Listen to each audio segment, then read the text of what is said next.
In this video, Fracture Rapture, I'm going to show you 5 ways how PEMF therapy can increase your bone density, and at the end of the video, I'm going to share with you some bone building tips.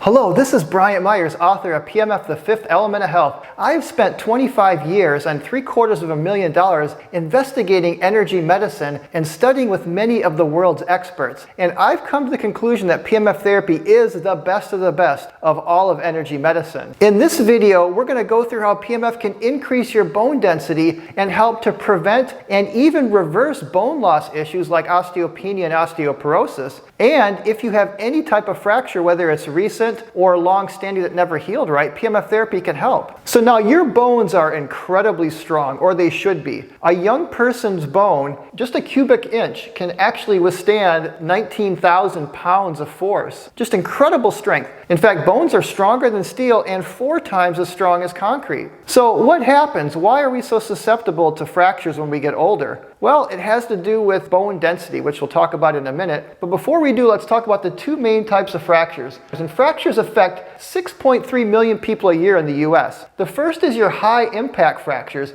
And these are fractures that are falls from a height, like here I got a little person falling off a building or something. And the other type of high impact fracture that's common is motor vehicle collisions, or MVC for short. And these are kind of ways that we're familiar with breaking a bone. I mean, even young people get their bones broken with these type of high impact fractures. But there's also something called low impact fractures, or what's referred to as fragility fractures. And these are the kind of fractures that occur in elderly people due to bone density issues like osteoporosis. In fact, the big problem with osteoporosis is fractures. Most of us have heard the word osteoporosis and even osteopenia. And osteoporosis comes from the root, literally osteo, bone, English word for bone, and poros, which is Greek for pore or passageway. Now, osteoporosis is very common. It affects 10 million people a year, and 80% of those people are women. Osteoporosis is silent, meaning there is no pain until you actually have a fracture. So don't just think because you have no symptoms that you don't have osteoporosis or osteopenia, especially if you're a female over the age of 50.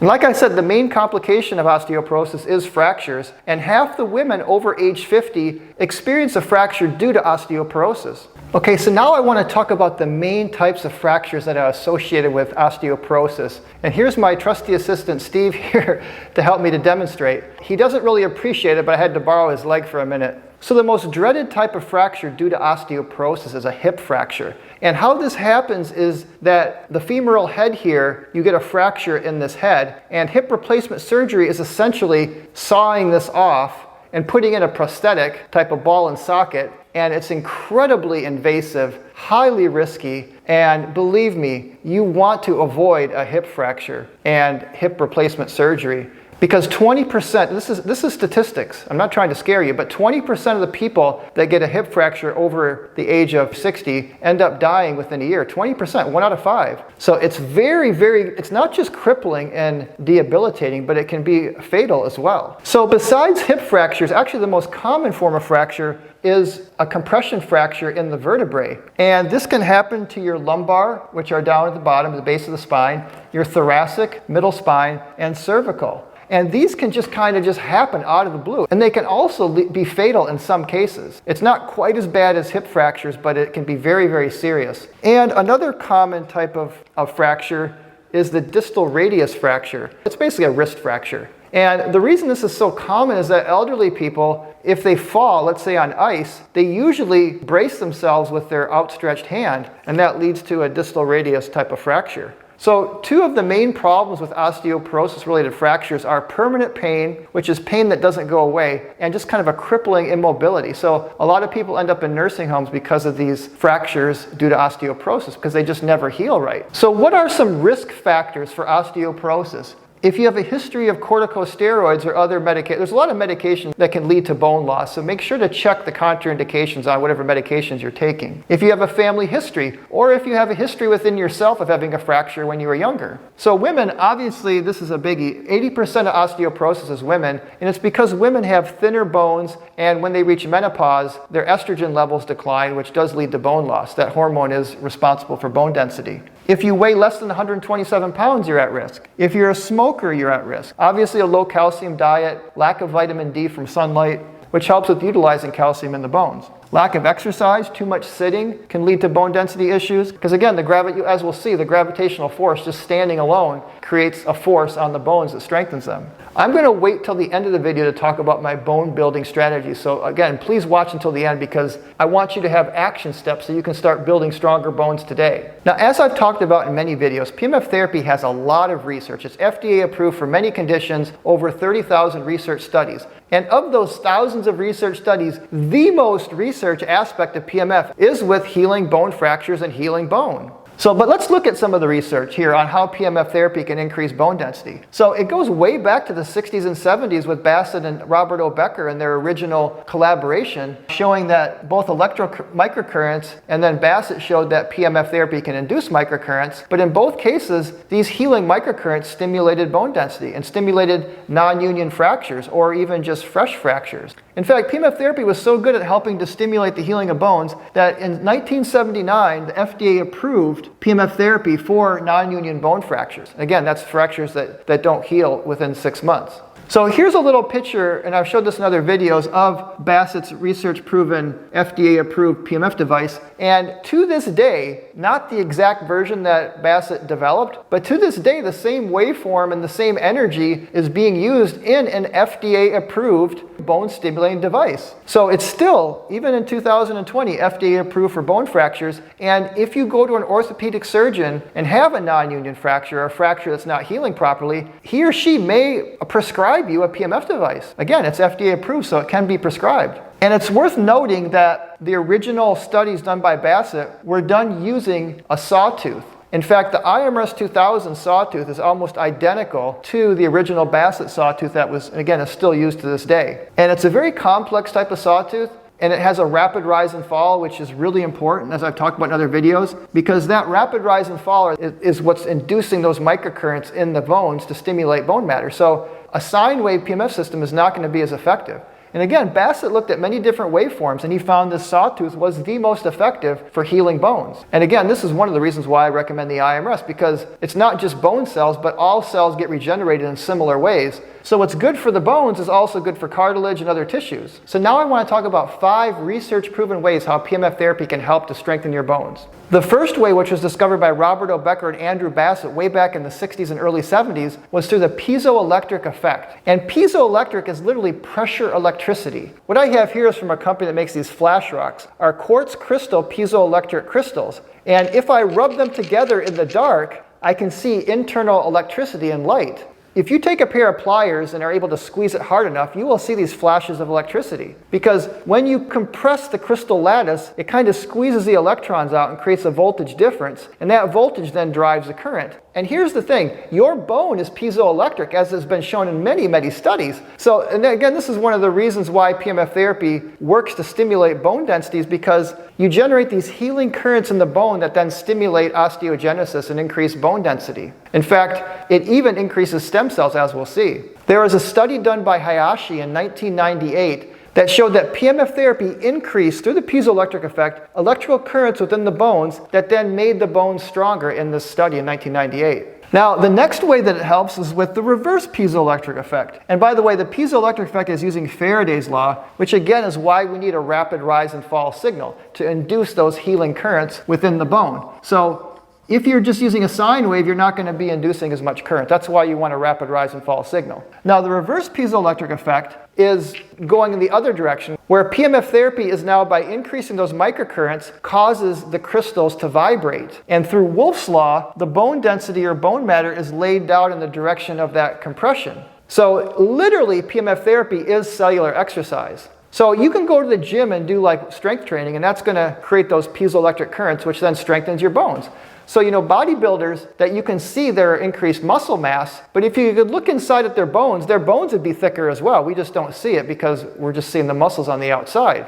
But PEMF therapy can literally emulate exercise in the way that it causes this piezoelectric vibration, which is, by the way, how quartz crystals in your watch will vibrate to keep time. There was a study done in 1981 by S.F. Dealer where he showed that PEMF therapy stimulated piezoelectric currents that mimicked exercise. In fact, he talked about that in a study, how PEMF is very similar to exercise in the way that it strengthens the bones. So the third way that PEMF therapy helps with bone density is that it increases stem cells. And of course, stem cells are needed because if you have porous bone and your bone's broken down, you need to rebuild it up again, meaning you need to create new cells that can then differentiate into healthy adult bone cells or osteocytes. And there's much research showing how PEMF therapy increases stem cells. One was a study by Dr. Thomas Goodwin where he saw a 400% increase in neural stem cells. And there was another study done in 2002 by Li, Zhao, and Jing where they saw a 40 to 59% increase in stem cells. So this stem cell production is really key to healing and regeneration of not just the bones, but of any tissue, any disease, any problem. To create new tissue, we need stem cells. The fourth way that PEMF therapy can increase bone density is through increasing microcirculation through nitric oxide. Nitric oxide is an endogenous gas that's released on the inside of your blood vessels that widen and expand the blood vessels. In fact, Time magazine once called nitric oxide molecule of the year. And it's really important to note that bones aren't some dry, hardened material like this plaster here, or whatever they use to make these model bones. Bones are very wet. They're like liquid crystalline. And even though these models kind of show you the overall form, they don't show you the richness of all the blood vessels. In fact, the circulation in the blood vessel networks in the bones are some of the most mysterious and least understood in the entire body. There's a lot of rich microcirculation that gives rise to the bones. And so by increasing microcirculation, there's many studies that show that PEMF therapy increases bone density. There was one study done in 2002 by Dinez where he showed that PEMF therapy increased nitric oxide, which then led to an increase in bone proliferation. And this means that the bone cells divided and became healthy new bone matter. And the fifth way that PEMF therapy helps with bone density, as has been research proven, is through its ability to work hormonally by decreasing a parathyroid hormone that inhibits bone growth. So by inhibiting the inhibitor, you end up with increased bone density. In fact, there was a study done in 1998, 1999, and 2001 by Endurain, Goldner, and Hermeyer. And they showed the parathyroid inhibiting effects of PEMF therapy, which then led to an increase in bone density. So now I want to go through my top bone building tips. The first is nutrition. So obviously it goes without saying that we need a good nutritional protocol because PEMF therapy will bring the energy to your body and your bones, but you still have to give your body the raw materials to build new bone matter. And the most important nutrients are number one, protein. Bones are 50% protein, and collagen, so you have to make sure you get enough protein in your diet. And there are some really good plant-based sources of protein if you're a vegan. The second important nutrient, which we all know, is calcium. One study showed that 32% of adults are deficient in calcium. The next nutrient is vitamin D3, and vitamin D3 is really important, which we get from sunlight, but you can also take it supplemental, especially if you live in areas with not much sunlight. And it's much more than for building bones, but we're just focusing on bone density in this video. The next thing that you need is vitamin K2-7. That's been research proven to be the best form of vitamin K. And vitamin K is a recycler of calcium. It helps to make sure you don't lose too much calcium, then you can recycle it and that way retain your bone. The next vitamin is vitamin C, and vitamin C makes calcium more soluble, so again you can absorb it better. And there are many other minerals too, like manganese, magnesium, silica, boron, and a few others. But there are good bone building formulas on the market. I'll put an image here of one that I'm taking, and it's got all these minerals I'm telling you about. But do your own research. Just make sure you're getting a good source of these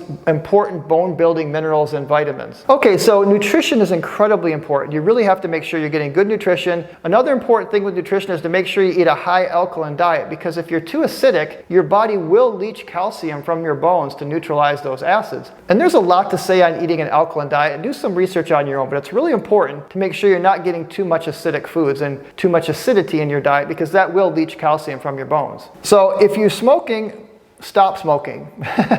I mean, I don't know what else to say, but certainly smoking has been a risk factor for weak bones. Now, strength training, this is very important, because again, we talk about the piezoelectric effect. When you work out with weights, through pressure electricity, you create those healing microcurrents, and those healing microcurrents will stimulate bone growth. Now, WBV, whole body vibration, I use something called the Juvent, and I highly recommend if you have bone density issues. I would say after PEMF therapy, as far as expensive gadgets go, I would definitely recommend whole body vibration for bone density. Again, there's just so much research, and maybe I'll do a separate video on that at another time, but just look into sound-based whole body vibration that uses micro impact. You don't want to do the really high intensity ones. Just as I talk about high intensity PMF, you don't want to do high intensity whole body vibration either. Okay, posture, and avoid for sitting too much. Sitting is the new smoking. You know, we have to spend more time standing. With sit-stand desks, uninterrupted sitting has been linked to all kinds of health problems. And one of them is decreased bone density. I have here, down here, moved to Florida to get more sunshine. Now, and all joking aside, I do think moving to a warm climate with lots of sunshine can be incredibly helpful if you have a serious health issue, including osteoporosis. You know, be careful. Accidents are usually the reason that we get fractures, and especially if you have low bone density, you have to be extra careful. Like slipping on ice is very common up north. Just falling down, you know, kind of losing your balance. One of the things that whole body vibration does is it helps to improve balance, as does PMF therapy. And of course, PMF therapy, for all the reasons we talked about. And this is my #1 recommendation, is to get a PMF therapy mat and use it every day. You know, at least 8 minutes twice a day. If you have osteoporosis or any bone density issues, I do have specific protocols for that. I work with the iMRS 2000 at imrs2000.com. And if you order from them or you call me directly and you decide you want to invest in a PMF therapy device like the iMRS 2000, I'm happy to help you, and I offer unlimited training and support. And I am so passionate about this because I have seen literally hundreds and hundreds of testimonials, including some bone fracture testimonials. Let me just share one with you. Molly Rose was a customer of mine using the iMRS 2000. She fractured her elbow. The doctors told her it would take 3 months to heal. She used the pillow pad every night for 2 hours, kind of an intensive protocol, just while she was watching TV, really easy. In 1 month, her fracture had healed. And her doctors were actually astounded. They're like, what were you doing? You know, they wanted to know. So in conclusion, I just want to re-emphasize, of all the 30,000 plus studies that have been done with PMF therapy, including the studies that led to FDA approval for many conditions, there has been no condition that has more research than how PMFs help to heal the bones, like with non-union fractures, osteoporosis, etc. It's the same mechanism for all these different areas, but the research is just so overwhelming. So if you have any concerns about bone density, please do look into getting a good PMF therapy device.